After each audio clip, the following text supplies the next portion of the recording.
Yo, what up, people? Welcome to Stock Street University. What's up, YouTube? This is Q.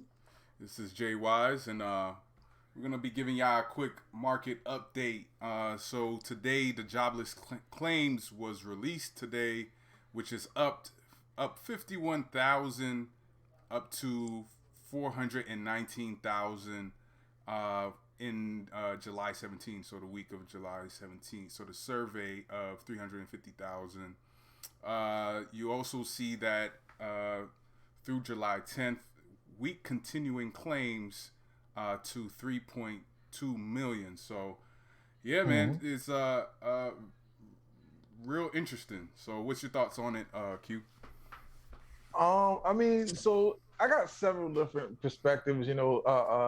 Economically speaking, it definitely means there's a lot less money being circulated into the economy, a lot less money being pushed out into the markets, and a lot more coming from things like government funding, whether it be social unemployment or whatever the case may be.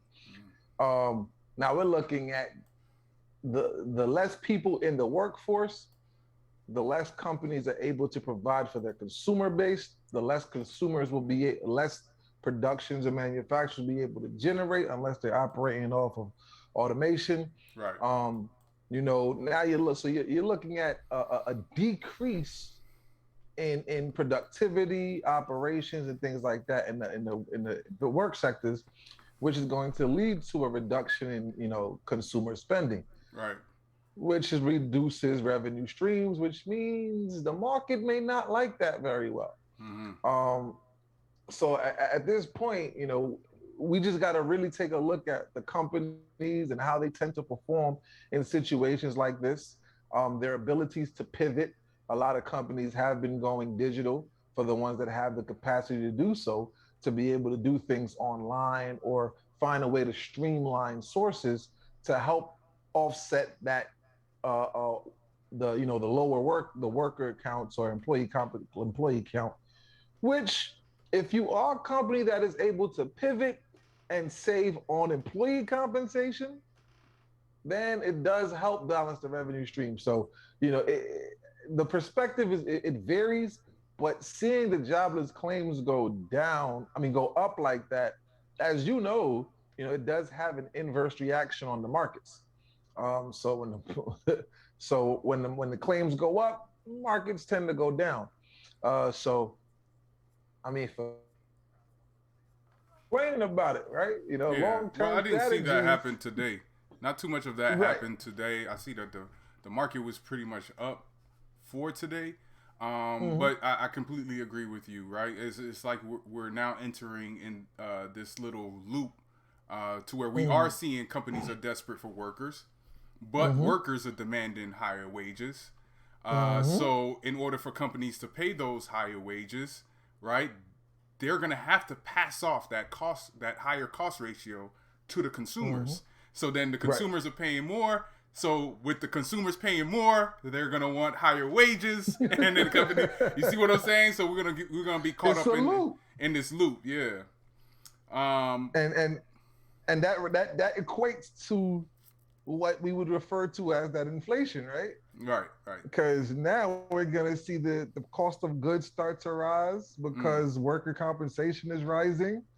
But at the same time, when you have the situation like we're coming off of or dealing with right now, such as the pandemic, um, all the additional benefits that's been given out, you got a lot of people who they don't even care to go back to work because of the compensation that they're receiving while being on unemployment. It just makes them feel like, well, I made less than this at work for more stress. So a Mm. lot of people are actually, so you got some people that are actually feeding off of the system, which it has its pros and its cons, right? So as a business owner, as an investor, I want to see y'all go back to work, people. It depends. It depends. Because you It have people depends. who's on the short side who's just hoping more or less people go back to work so that the markets can Right. tank and they could get Like I like a stocks at a good good dip. valuations. Exactly. I like a good dip for exactly what you said. Yeah. Let the price come down. Let me get in a little extra, a dollar cost average, average down on my price point, and then give it a good 10 years or whatever the case is. When all the corrections take place and the value rises back up, I'll be able to collect some good profits.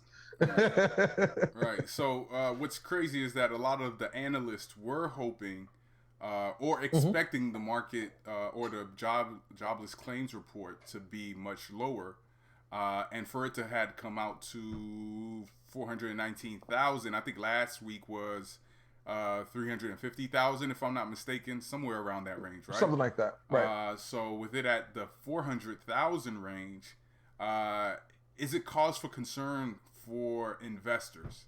Is this gonna fuel some more of that fear? Because if you looked at the fear index, right?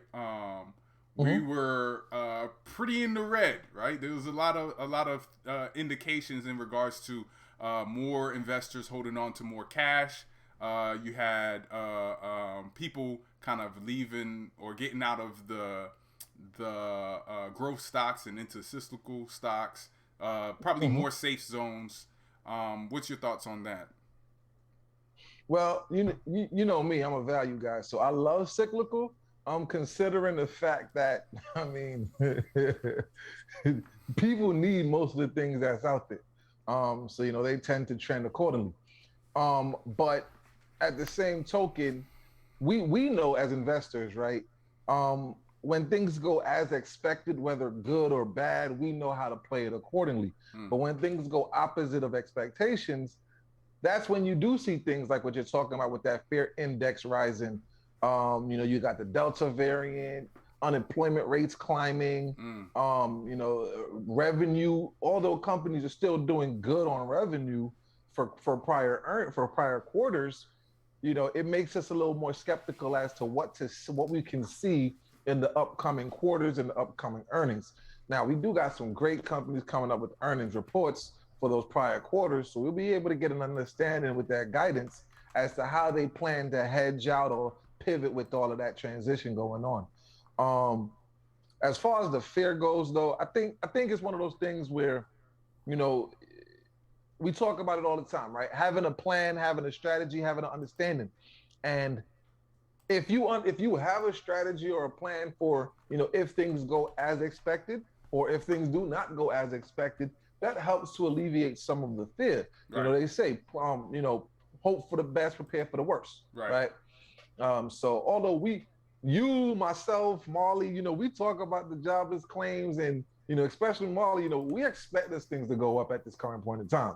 So for us as investors, we're not falling into the fear index because it's doing what we expect it to do. Whereas most people are expecting it to do the opposite.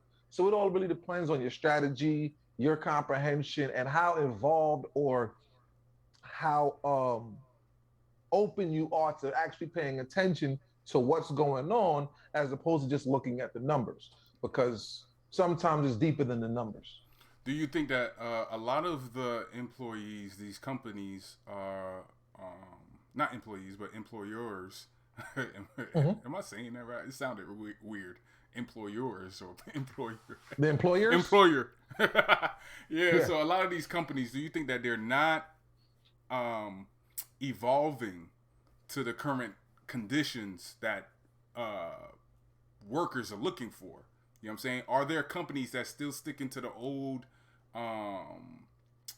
setup of prior to the pandemic, and how now there are people looking for a hybrid work environment where they can work from home if they need to or if they want to, and they can come into the office if they need to and if they want to. What's your thoughts? Well, depending on the corporate structure, I think there are a lot of companies that are out there that have been looking to either pivot to completely one or the other. There are some companies that have been working towards that hybrid work orientation. But depending on the sector or the type of industry that you're in, you don't really have that option, right? So if you're looking at, like, for example, the restaurants or the malls or, things like that, where it requires that interpersonal interaction, then, You can't have waiters working from home, right? Right. Right. Just, I mean, as far as like certain stores go, if you close your brick and mortar down and you go completely digital, right? Then you're still offsetting the potential, because now, some people, not everybody uses the technology the way it's designed to be used. Not everybody likes the technology and its involvement in growth, right? We do still have some people who rather be, I want to see this in person. I want to feel this material. I want to try it on. I don't want to just buy it and not like it and I got to send it back. And, so depending on the industry, it is hard to be able to generally put together a hybrid work structure. But for the most part, the companies or the industries that can. I don't think it's so much that pivot between the work from home or the work from a location. I think it's more so the fact that, like you mentioned, people are wanting to be valued more. Right. And you had a lot of people that were out of work because they were laid off, downsized, or they got infected by the pandemic, whether directly or indirectly, and had to take care of someone. I know a lot of jobs were giving people time off to take care of kids while schools were closed. Now you got kids on summer vacation.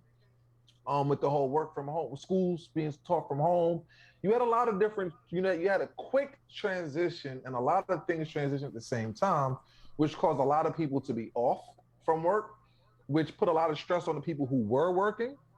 In addition to that, you had a lot of people who either quit because they just felt undervalued, right? And like we were talking about, people want to feel valued. If you work at a company, you want to know that after doing a whole 12 months of hard work, being there every day consistently because the company needs you, right? You want to feel acknowledged. You want to feel valued and appreciated. And for people who don't get that level of value, that's when you see people like, look, I don't work this whole time. I ain't getting no bonus. I ain't getting no raise. I ain't getting no appreciation. No incentives. Like, it's just like, oh, probably got a sticker. Paycheck. Thanks for doing that. Right. You did the extra work. You filled in when we lost like half our staff, but congratulations, you're doing your job. You're here for what we paid you for. You got a sticker and a thank you note. That's the case. Right, like if that much, right? And it's like, well, if that's the case, I might as well go collect unemployment too. Shoot, right. That's a good that's a good appreciation right there. But yeah, man. So we're gonna dig into that a little further because in our next video, you can check us out talking about the Great Resignation. So that video is probably gonna pop up somewhere around here. So make sure you click on that. We're gonna get into the Great Resignation. So make sure you like, subscribe, comment, check out stockstreetuniversity.com. Go ahead, Q. Hey, Jay, the one thing I do have to say that I think has been a major contributing factor to the unemployment rates. Yeah, go ahead. And for the people, this is how I think you can actually help to improve that. You ready? Smash the like button. There it is. Triple tap that like. No, don't triple tap because that's what, yeah. Triple tap. Triple tap. Like. Yeah, that'll work. Yeah, triple tap. Yeah. 3 times. All right, family. But yeah, appreciate y'all. It's a pleasure, Jay. You know what it is, bro. I'll see you in the back end. Next video.